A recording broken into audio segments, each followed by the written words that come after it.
Սիրելի այնակիցներ, ազգային ժողովի նախագահն ասում է գնացեք, ծանոթացեք։ Դա զեկույցի ներկայացման տեսակ է։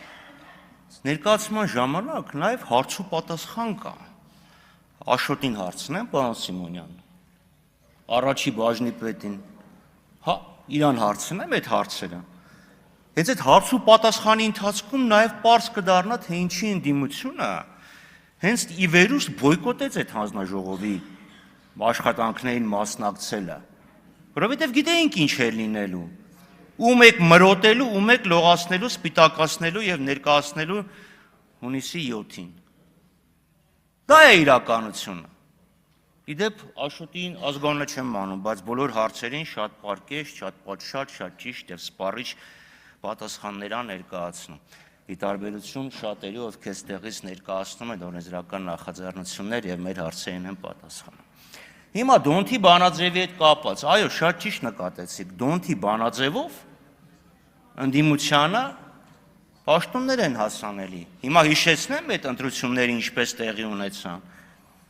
Քանի անգամ ազգային ժողովի ընդդիմությանը վերապահված փոխնախագահի քվեարկությունները սաբոտաժի ենթարկեցիք։ Նշեցիք անվտանգության հարցերի հանձնաժողովը, որտեղ այո ընդդիմությանը վերապահված է փոխնախագահի